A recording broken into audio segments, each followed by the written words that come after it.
Sir నమస్కారం sir. నమస్తే sir Vijayashanti గారు తెలంగాణ అసెంబ్లీ ఎలక్షన్స్ కంటే ముందర బీజేపీ నుండి బయటకు వచ్చి కాంగ్రెస్ పార్టీలో చేరడం చూసాం. సో అప్పుడు బీజేపీ తనను పట్టించుకోలేదు అన్న ఒక రీజన్ తోటి కాంగ్రెస్ పార్టీలో వచ్చారు.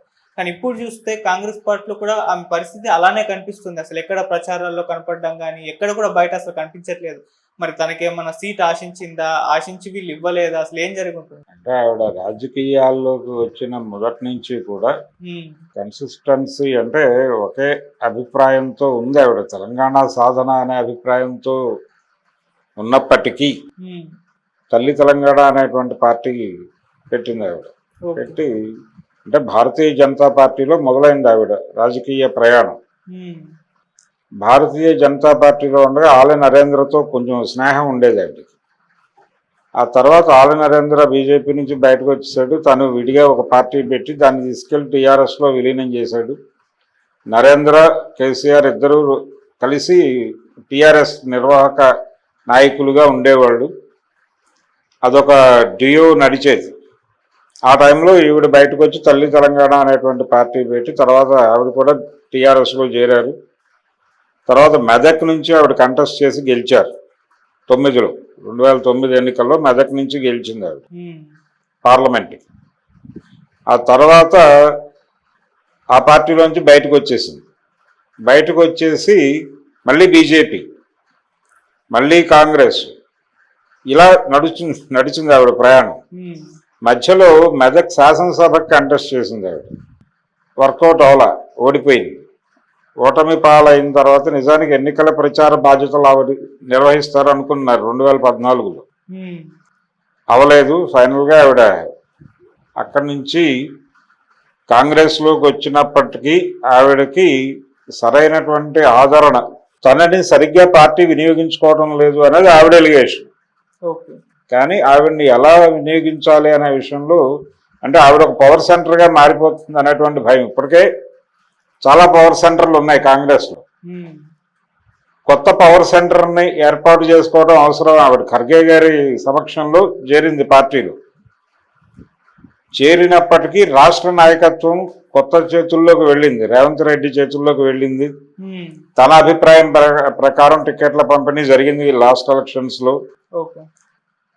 ఈ మొత్తం వ్యవహారంలో విజయశాంతిని ప్రచారానికి వాడుకోవాలా లేకపోతే ఇంకోలా వాడుకోవాలా అన్నప్పుడు రేవంత్ గ్రూప్ ఆలోచించింది ఒకటే, పవర్ సెంటర్గా మారుతుంది, ఎందుకు వచ్చింది, ఏకీకృతంగా జరగాలి ఎన్నికలు అనే పద్ధతిలో వెళ్ళాడు ఆయన. కాంగ్రెస్ పార్టీని ఒక రకమైనటువంటి ప్రాంతీయ పార్టీ స్థాయికి కుదించే ప్రయత్నం వైఎస్ రాజశేఖర రెడ్డి చేసిన నమూనా ఉంది ఆయన దగ్గర. అదే పద్ధతిలో చేయాలి అనేది ఈయన డిజైను. ఆ డిజైన్ ప్రకారం కొత్త పవర్ సెంటర్లను ఎదగనివ్వరు. రాజశేఖర రెడ్డికి కూడా పీజేఆర్ని అలా ఉంచాడు సపరేట్గా, మరి శశిధర్ రెడ్డిని అలా సపరేట్గా ఉంచాడు. ఇలా కొన్ని వ్యక్తులు సఫర్ అవుతూ అలా పక్కన ఉండేవాళ్ళు. వాళ్ళు పవర్ సెంటర్లుగా ఉండేవాళ్ళు, కొంత ప్రభుత్వాన్ని ఇబ్బంది పెట్టేవాళ్ళు. బయట ఉండే కదా, లోపలుండే నేరుగా రాజశేఖర రెడ్డి మీద విమర్శలు చేసేవాళ్ళు వాళ్ళు. అయితే విజయశాంతి గారు ఆ ఫైట్ కూడా ఇవ్వట్లా, సైలెంట్ అయిపోయింది అవి టోటల్గా. అదే సమయంలో సినిమాల్లో యాక్టివ్ అవ్వాలనే ఒక అభిప్రాయం కూడా ఉండేది ఆవిడకి. సరలేరు నీకెవరు అనే సినిమాలో మహేష్ బాబుతో చేసింది ఆవిడ. ఆ క్యారెక్టర్ ద్వారా తనకి అలాంటి అవకాశాలు వస్తాయి అని అనుకుంది ఆవిడ. అవి రాలా. కారణం రెమ్యూనరేషన్ కావచ్చు. ఆవిడ ఆ రోజుల్లోనే ₹1 కోటి తీసుకున్నారు. అంటే దాదాపుగా అంటే లేడీ అమితాబ్ అనేటువంటి ఒక టైటిల్ ఉంది ఆవిడకి, ప్రత్యేక పాత్ర ఉండాలి ఆవిడకి, ఒక పెర్ఫార్మెన్స్ ఓరియంటెడ్ క్యారెక్టర్ కావాలి, డైలాగ్స్ ఉండాలి, పంచులు ఉండాలి, ఇవన్నీ ఉన్నాయి. ఆవిడ లెక్క ఆవిడకి ఉంది. ఆ లెక్క ఉన్నటువంటి క్యారెక్టర్లు రెగ్యులర్గా పడవు. రెగ్యులర్గా ఆవిడ కెరియర్ ప్రారంభంలో చేసినటువంటి హోమ్లీ క్యారెక్టర్స్ ఏమైనా చేస్తే, అంటే ఇప్పుడు సర్లేరు నీకెవరులో ఆ క్యారెక్టర్ లెక్చరర్ క్యారెక్టర్లో ఆవిడ గౌరవప్రదమైన స్ట్రేచర్ ఉన్న క్యారెక్టరే. అన్ని సందర్భాల్లోనూ అవే పడవు కదా. ఏ క్యారెక్టర్ అయినా చేయడానికి నేను సిద్ధం, తల్లిగా అయినా చేస్తాను అని అంటే ఇవ్వడానికి వీళ్ళు సిద్ధంగా ఉన్నారు. కానీ ఆవిడ ఆ మాట అంటానికి సిద్ధంగా ఉందా అనేది డౌట్. ఎందుకంటే ఆ రోజు ఫంక్షన్లో కూడా సర్లేరు నీకెవరు ప్రీ రిలీజ్కి చిరంజీవి వచ్చాడు. చిరంజీవి సమక్షంలో వీళ్ళిద్దరి మధ్య కొంత రాజకీయ సినిమా చర్చ జరిగింది. ఆయన నువ్వు పొలిటికల్గా నా మీద దాడి చేసావు విమర్శించావు అని ఆయన రాజకీయాల్లో తప్పదు కదా అని ఈవిడ మనం రాజకీయంగా విమర్శించుకున్నాం కానీ వ్యక్తులుగా కలిసే ఉన్నాం కదా మన మధ్య ఒక బంధం ఉంది కదా సినిమా బంధం కాబట్టి మనం కలిసి సినిమా చేయాలి అనే ప్రతిపాదన చేశాడు ఆయన ఆవిడ కూడా సరే చూద్దాం తప్పకుండా అవకాశం వస్తుంది అవకాశం రాలేదా లేకపోతే అవకాశం ఊరికినే స్టేజ్ మీద పెదవుల మీద మాట్లాడి హృదయంలో నుంచి వచ్చినవి కావా అనే సందేహాలు మిగులుస్తూ అదైతే నిజం కాల ఆ తర్వాత వాళ్ళిద్దరిని కలిపి సినిమా చేసే ప్రయత్నం చేయలేదు అక్కడ కూడా ఇదే ప్రాబ్లం ఆవిడకి ఏ తరహా పాత్ర ఇవ్వాలి ఆవిడకి కొన్ని కోరికలు ఉంటే ఉండొచ్చు ఎందుకంటే మరీ అనామకంగా ఉండే క్యారెక్టర్ ఎలా చేస్తావు అనే మాట కూడా అంది ఆ రోజు ఆవిడ సరిలేరు నీకెవరు సినిమా టైంలో ఆవిడ కొన్ని ఇంటర్వ్యూస్ ఇచ్చింది ఆ ఇంటర్వ్యూస్లో ఎందుకు మీరు ఇప్పటిదాకా ఈ సినిమా ఎందుకు యాక్ట్ చేస్తున్నారు ఇతర సినిమాల్లో ఎందుకు కనిపించలేదు అంటే క్యారెక్టర్ నచ్చి అంది ఆవిడ క్యారెక్టర్ నచ్చి అనడం అంటే ఏంటి ఈ లెవెల్ క్యారెక్టర్లు ఉంటే తప్ప మీరు చేయనని ఫిక్స్ అయ్యారా అనే డౌట్ వస్తుంది కదా ప్రపంచానికి అందుకని ఆవిడ జోలికి ఎవరు వెళ్ళే ప్రయత్నం చేయలేదు ఆవిడ కూడా అప్రోచ్ అవ్వలేదు సో సినిమాలు లేవు ఆవిడకి పొలిటికల్గా కూడా ఆవిడ పవర్ సెంటర్ అయిపోతుందేమో అనే భయం చొప్పున ఆల్రెడీ ఆవిడకి అనుభవాలు ఉన్నాయి ఆవిడ టీఆర్ఎస్లో చాలా యాక్టివ్గా ఉండేది ప్రతిదానికి విజయశాంతిని ముందు పెట్టి నడిపించేవాడు ఆయన కేసీఆర్ బాగున్నంతకాలం బాగానే ఉంది ఎప్పుడైతే ఆవిడ పవర్ సెంటర్గా విడిగా ఎదుగుతోంది అని అనుకున్నారో కట్ చేయడం మొదలుపెట్టారు అక్కడి నుంచి వివాదాలు ఆవిడ బయటకు వెళ్ళిపోయింది అంటే దాదాపుగా తోబుట్టులాగా మాట్లాడేవాడు ఆయన కేసీఆర్ సో ఇప్పుడు ఆ రాజకీయంగా ఆవిడ ఏజ్ ఫ్యాక్టర్ కావచ్చు ఏదైనప్పటికీ ఆవిడని దాదాపుగా రిటైర్మెంట్కి పంపించేసినట్టుగానే అనిపిస్తుంది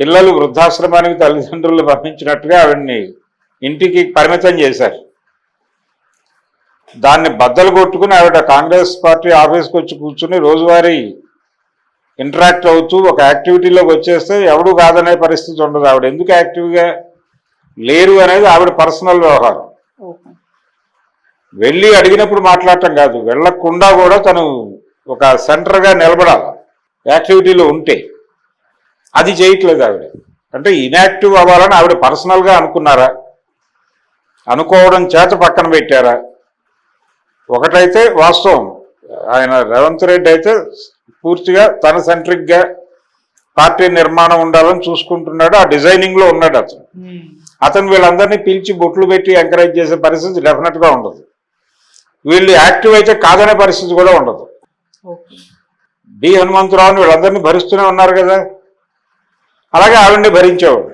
ఆవిడ యాక్టివ్గా ఉంటాయి రోజు గాంధీ భవన్కి వెళ్ళి ప్రెస్ మీట్ పెట్టి మా ప్రభుత్వం ఇంకొంచెం ఎఫెక్టివ్గా ఉండాలి ఇప్పుడు ఆ రోజుల్లో పీజీఆర్ మర్రి శశిధర్ రెడ్డి విడిగా ప్రెస్ మీట్లు పెట్టి అక్కడ లోయర్ ట్యాంక్ బండ్లో ప్రెస్ మీట్ పెట్టి రాజశేఖర రెడ్డిని అటాక్ చేసేవాడు పోతిరెడ్డిపాడు ఈ ఎపిసోడ్స్లో అలాంటి అటాక్ మీరు ఇవ్వచ్చు కదా ఇస్తే మీరు నిలబడతారు కదా మళ్ళీ మీరు క్యాండిడేట్ అవుతారు కదా సడన్గా ఇన్యాక్టివ్ అయిపోయి ఎప్పుడో ఎవరో వెళ్ళి ఇంటికి వెళ్ళి పిలిచి మీరు రండి అని పిలవడానికి ఇది పేరంటం కాదుగా ఎవరి యుద్ధం వాడే చేసుకోవాలి అది ఆవిడకి తెలియని విషయం కాదు ఆవిడ చిన్నప్పటి నుంచి చాలా యుద్ధాలు చేసింది అంటే ఇండస్ట్రీలోకి ఆవిడ ఎంటర్ అవ్వడానికి కారణం సినిమాల్లోకి ఆవిడ రావడానికి కారణం ఆవిడ పిన్ని గారు ఆవిడ అప్పటికే ఎస్టాబ్లిష్డ్ ఆర్టిస్టు విజయలలిత గారి ద్వారా ఆవిడ విజయ నిర్మల్ గారికి పరిచయమై కిలాడి కృష్ణుడు అనే సినిమాతో స్క్రీన్ మీదకి వచ్చింది కృష్ణ గారి మొదటి హీరో ఆవిడకి అప్పటి నుంచి ఆవిడ ప్రయాణం టీ కృష్ణతో పొలిటికల్ సినిమాలు చేసింది ఆవిడ